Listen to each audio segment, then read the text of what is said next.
Hello friends, मैं हूं वंदना भारती और आप देख रहे हैं कमोडिटी इनसाइट्स विद वंदना भारती। आज एक क्विक अपडेट कमोडिटी पे। कल हम लोगों ने गोल्ड और सिल्वर में गिरावट पर से फिर से खरीदारी आते हुए देखी, क्योंकि जितनी भी कमोडिटीज हैं या मार्केट है वो पॉलिटिकल कमेंट्स पे काफी ज्यादा यहाँ पे इम्पैक्ट उन पे आ रहा है और काफी ज्यादा रिएक्ट कर रही हैं। कल कुछ चीजें ऐसी हुई थी जिससे सेफ हेवन बाइंग, फिर एक टेंशन भरा माहौल बना जिसमें कि ये भी था कि मॉस्को में जो बात होने वाली थी, तो अब जेलेंस्की कह रहे हैं कि वो मॉस्को नहीं जाएंगे और पुतिन कह रहे हैं कि जब तक वो मॉस्को नहीं आएंगे तो फिर आगे की बात का रास्ता कैसे खुलेगा। प्लस पुतिन ने यह भी बोला कि हम इंडिया को क्रूड ऑयल जो है वो 5% डिस्काउंट पे देंगे। और एक जो डायरेक्शंस में, एक पीसफुल डायरेक्शंस में जो जा रही थी, तो काफी सारी चीजें ऐसी हुई हैं जिससे ट्रेड टसल जो है वो थोड़ा सा बढ़ता हुआ नजर आया और उसकी वजह से हम लोगों ने गोल्ड और सिल्वर में फिर से एक अपसाइड आता हुआ देखा। और अब मुझे लग रहा है कि जिस तरीके से drop down in fact crude oil में भी आया है, तो कुछ कमोडिटीज में यहाँ पे एक अपसाइड मूव जो है वो बना रहेगा और बाकी कमोडिटीज में एक साइडवेज मूव रहेगा। हालांकि आज के दिन की बात की जाए तो मैं ओवरऑल आपको बताना चाह रही हूँ कि डॉलर इंडेक्स एक बेस बना रहा है और मुझे लग रहा है कि ऊपर की तरफ ये 99.53 की तरफ जा सकता है, जिसकी वजह से कमोडिटी पे थोड़ा सा प्रेशर जो है वो बनता हुआ दिखेगा। इक्विटी मार्केट की बात की जाए, अब सब यहाँ पे कंसोलिडेशन में है और थोड़ा सा करेक्शन है। लेकिन गोल्ड की बात की जाए तो गोल्ड स्पॉट जो है वो $8 नीचे आज ट्रेड हो रहा है 3340 की तरफ। थोड़ा सा दबाव आज लग रहा है। कल तो बिल्कुल इनगल्फिंग कैंडल था, पूरा ग्रीन कैंडल इसने करा है बंद। लेकिन आज फिर से जो गिरावट है वो गिरावट का दौर शुरू हुआ है, तो मेरे ख्याल से 20 डेज मूविंग एवरेज इसका बनता है 3388। उससे ऊपर ना जाए तब तक वहां पे अपसाइड नहीं रहेगा और डाउनसाइड रहेगा तो कितना रहेगा 3362 तक। जो स्पॉट फ्यूचर, जो फ्यूचर्स है गोल्ड का, वो यहाँ पे आ सकता है। तो नीचे आपको रहेगा 3362, अपसाइड आपको यहाँ पे एक जो कैप्ड है वो कहाँ तक हो सकता है 3404। तो आज एक लिमिटेड दायरे में गोल्ड जो है वो कारोबार कर सकता है, हमारा गोल्ड भी बिल्कुल दायरे में है। तो आपको अपसाइड में अगर 99,500 भी मिल रहा है तो उससे ऊपर का भी फिलहाल नहीं सोचना चाहिए।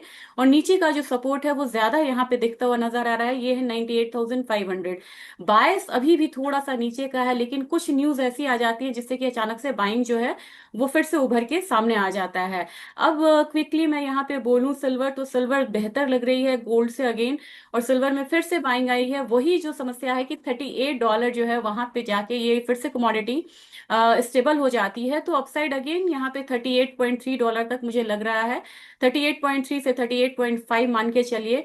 और जो बेस इसका बनेगा, इसका 37.25 का बनना चाहिए सिल्वर में। हमारी मार्केट जो है ₹188 ऊपर ट्रेड हो रही है और मुझे लग रहा है कि बहुत ज्यादा अपसाइड इसमें नहीं एक्सपेक्ट करना चाहिए। दोनों ही कमोडिटी अभी दायरे में है, ये बात मान के चलना होगा। तो 1,13,500-600 हम मान सकते हैं कि सिल्वर में एक तेजी जो है आज के दिन में आ सकती है।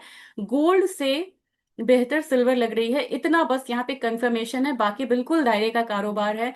अगर बात क्रूड ऑयल की जाए तो कॉन्फिडेंस यहाँ बाकी रिटर्न आया है और ड्रॉप डाउन आया है। कल एक फिर से ट्रेड टसल भी होता हुआ दिखा है, इसका फायदा क्रूड को मिला है। 5500 पे एमसीएक्स ट्रेड हो रहा है, मुझे लग रहा है कि 5560 तक अपसाइड जो है वो स्ट्रांग यहाँ पे रहेगा।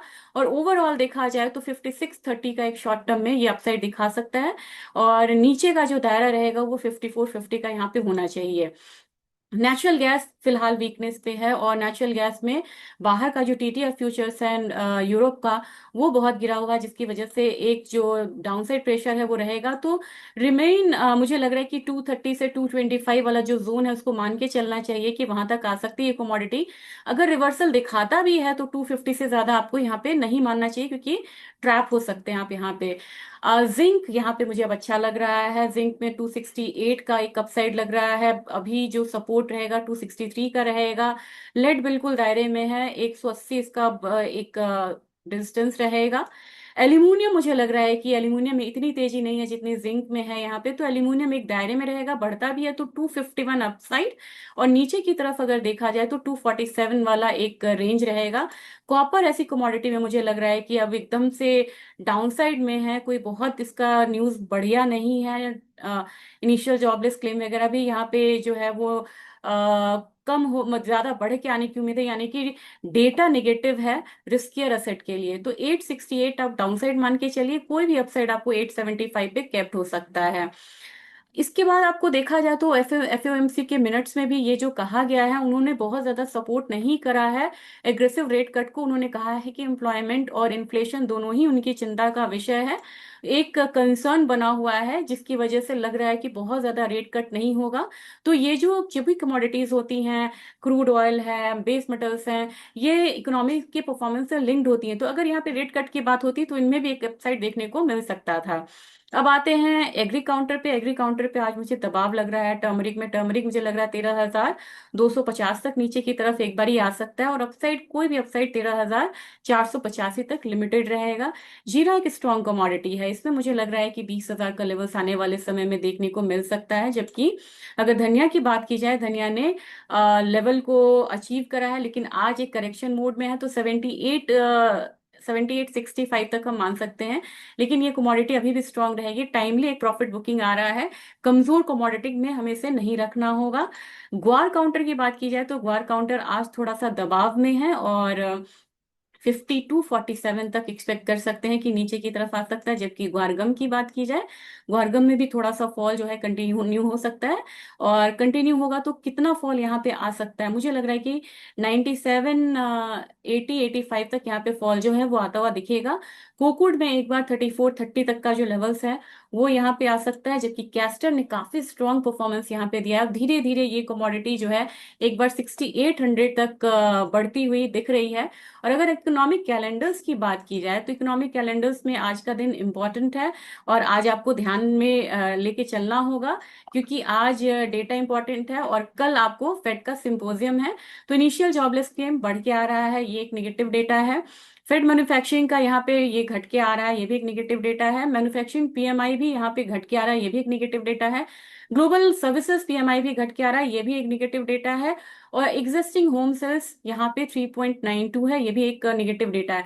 तभी मैंने आपको कहा है कि गोल्ड में अगर गिरावट आती भी है तो लिमिटेड रहेगी, और यहाँ पे अगर सारे निगेटिव डेटा आते रहें तो हो सकता है कि गोल्ड रिवर्सल ले ले आपको शाम के सत्र में। तो ऐसा हो रहा है कि दिन में चीजें डाउन हो रही हैं, रात में फिर रिवर्सल आ रहा है, तो एक कॉन्ट्रा मूव आपको कमोडिटीज में अभी फिलहाल देखने को मिलेगा। तो सतर्क रह के ट्रेडिंग करिए। धन्यवाद।